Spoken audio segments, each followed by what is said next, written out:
अस्सलाम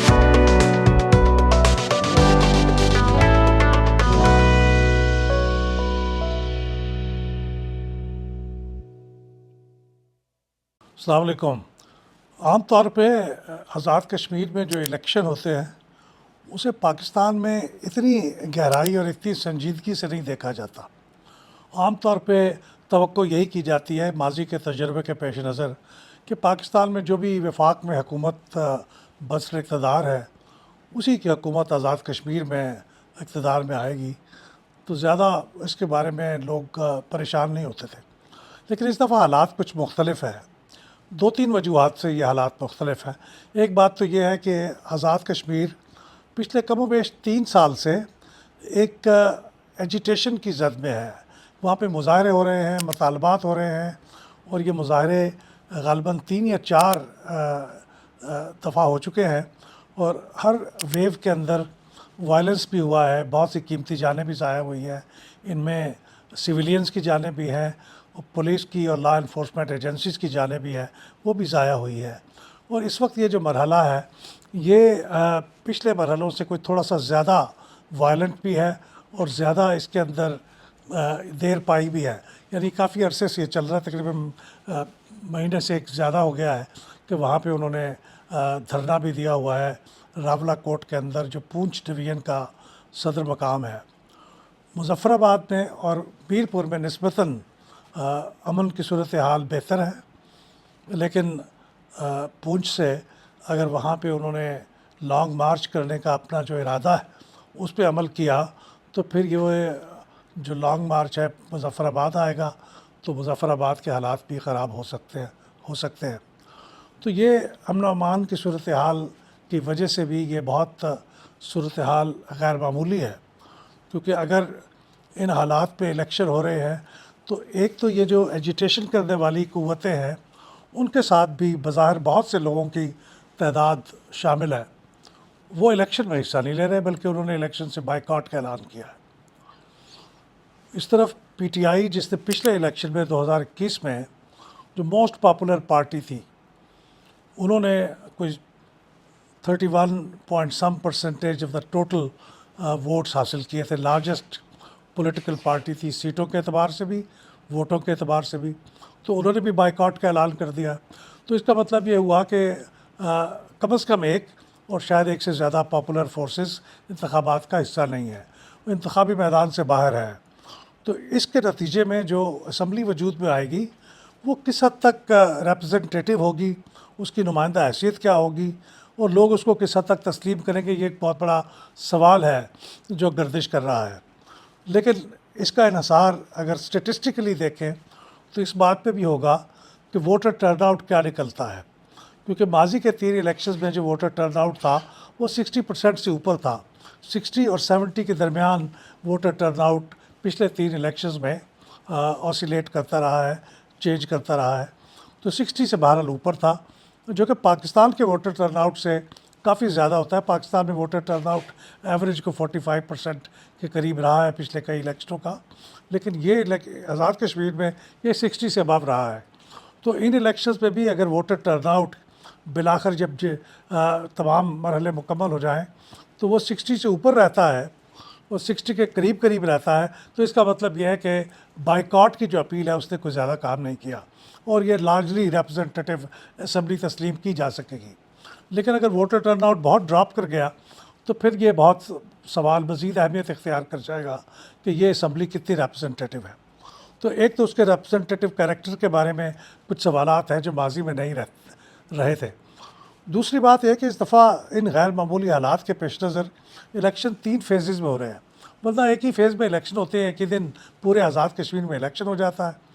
पाकिस्तान में भी, जो कि बहुत बड़ा आबादी और वोटर्स की तादाद के हिसाब से आज़ाद कश्मीर से कोई कंपैरिजन नहीं, वहाँ पे भी इलेक्शन पूरे मुल्क में एक ही दफ़ा होते हैं, लेकिन आज़ाद कश्मीर में ये 3 हिस्सों में 3 फेजेज़ में कराने का ऐलान किया इलेक्शन कमीशन ने। अब उसकी क्या वजूहत है? मेरे ख़्याल में तो उसकी बड़ी वजह यही है कि चूँकि इस वक्त एजिटेशन का मरकज़ पूंछ है, उसका सदर मकाम रावला कोट है, तो वो चाहते हैं कि कम से कम रावला कोट में इलेक्शंस को कुछ देर डेफर कर दिया जाए। तो अब ये 27 तारीख को तो मीरपुर डिवीज़न में इलेक्शन हो रहा है 2 अगस्त को मुजफ्फराबाद डिवीज़न में होगा और आखिरी मरहले में 10 अगस्त को पुंछ के अंदर होगा, यानी रावलाकोट डिवीज़न के अंदर। इसका मतलब है कुछ मौका मिल जाएगा कि पुंछ के अंदर जो लोग एजिटेशन कर रहे हैं, मुजाहरे कर रहे हैं, लॉन्ग मार्च का प्रोग्राम बना रहे हैं, तो उनके साथ कोई बातचीत करके उनको आमादा कर लिया जाए कि वो इलेक्शन को प्रोसीड करने दें। तो एक ये वजह है, वरना जो वजाहत बताई जाती है कि लॉ एंड ऑर्डर की सिचुएशन है, सिक्योरिटी फोर्सेस स्पेयर नहीं की जा सकती बैक वक्त तीनों डिविजन्स में, वो कोई इतनी काबिल एतबार इसलिए नहीं है कि जब पूरे पाकिस्तान में इलेक्शंस एक ही वक्त में हो सकते हैं तो फिर आज़ाद कश्मीर में होने में क्या दुश्वारी है। लेकिन ये दुरुस्त है कि एक एजिटेशन का सामना है, वो नहीं चाहते कि पूरे इलेक्शन पोस्टपोन हो जाए। आइन का तकाजा ये है कि इस वक्त इलेक्शन हो, लेकिन एजिटेशन की वजह से उसको आगे भी खींचना है। तो हल ये निकाला गया कि 3 फेजेज़ में इलेक्शन होगा। अब 3 फेजेज़ में इलेक्शन से एक कॉम्प्लिकेशन ये पैदा होगी कि जब पहले फ़ेज़ का इलेक्शन होगा और उसकी काउंटिंग मुकम्मल हो जाएगी तो कानून के मुताबिक, आज़ाद कश्मीर के इलेक्शन के कवानीन के मुताबिक उसका रिज़ल्ट फौरी तौर पर डिक्लेयर करना होता है, उसको आप रोक नहीं सकते।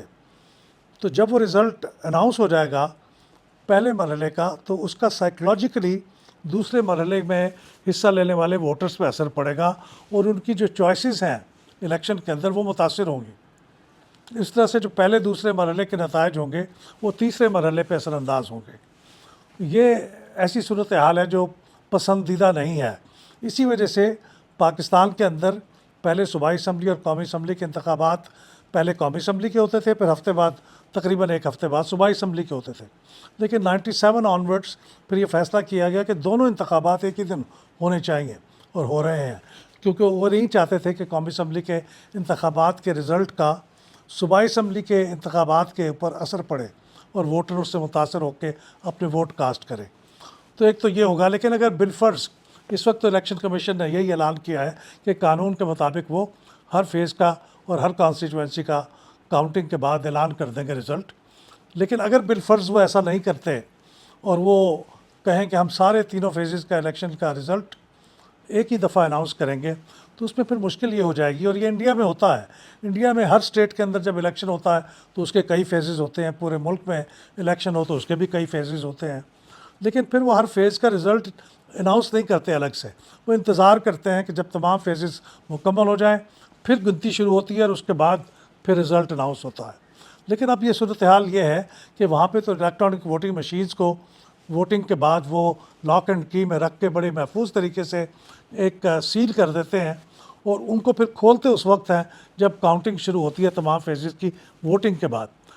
अब हमारे यहाँ जो इलेक्ट्रॉनिक वोटिंग मशीन की इक्विवेलेंट चीज़ है वो बैलेट बॉक्स है, जिसके अंदर बैलेट्स होते हैं। तो हम उनको क्या हिफाजत के साथ सील करके कहीं रख सकेंगे चंद हफ्तों के लिए और उसके अंदर कोई मैनिपुलेशन नहीं होगी। और अगर नहीं भी होगी तो आवाम क्या इस बात पे यकीन कर लेंगे कि ये बिल्कुल इसके अंदर किसी ने टच नहीं किया। शकूक व शुबहात जो पहले ही ज़रा हमारे इंतखाबात के ऊपर काफ़ी पाए जाते हैं, उन पर एक और लेयर का इजाफा हो जाएगा। तो दोनों सूरतों के अंदर ज़रा कॉम्प्लिकेशन है। तो ये मैं एक तो रेज बताना चाह रहा था कि ये 1-2 इश्यूज़ हैं इस फेजेज़ में इलेक्शन करने की वजह से। अब ये जो इलेक्शन जब मुकम्मल हो जाएगा, अल्लाह करे कि खैर खैरियत से ये तीनों डिविजन्स में मुकम्मल हो जाए, तो फिर अगली असम्बली को एक तो चैलेंज बड़े फौरी तौर पे दरपेश होंगे। एक तो उनकी लेजिटिमेसी के चैलेंज होंगे, उनको उन्हें किस तरह ओवरकम करना है।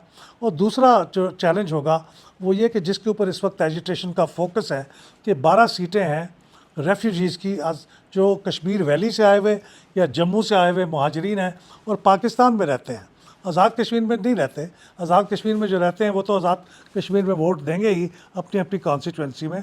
लेकिन 12 कॉन्स्टिट्यूंसीज ऐसी हैं जिनके वोटर्स पाकिस्तान में रहते हैं और यहाँ वोट देंगे। और अमूमन ख्याल किया जाता है कि यहाँ पे जब वोटिंग होती है तो हर सूबाई हुकूमत अपने अपने सूबे में होने वाली इन आज़ाद कश्मीर की सीटों के ऊपर असरअंदाज होती है, मैनिपुलेट करती है और उस पार्टी के हक़ में करती है जो उस सूबे के अंदर मर्सिरतदाद होती है। तो इसके ऊपर एजिटेशन ये कह रहा है, फोकस किए हुए है कि ये सीटें ख़त्म की जाए या कम अज़ कम उनका इलेक्शन का तरीका तब्दील किया जाए। तो ये कैसे इसको हैंडल करेंगे, क्योंकि उसके लिए कॉन्स्टिट्यूशनल अमेंडमेंट चाहिए थी।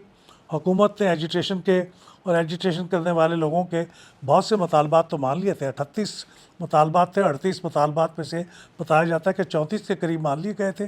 लेकिन ये मुतालबा जो था, इसके लिए चूँकि कॉन्स्टिट्यूशनल अमेंडमेंट चाहिए, तो कॉन्स्टिट्यूशनल अमेंडमेंट करने के लिए असम्बली होना ज़रूरी है। तो नई असम्बली आएगी तो क्या वे कॉन्स्टिट्यूशनल अमेंडमेंट करेगी, नहीं करेगी तो क्या वे एजिटेशन का सामना करेगी? तो ये एक बड़ा चैलेंज होगा नई असम्बली के सामने।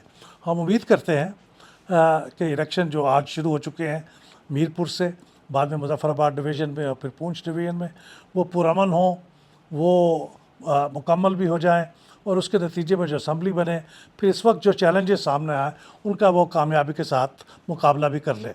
बहुत शुक्रिया।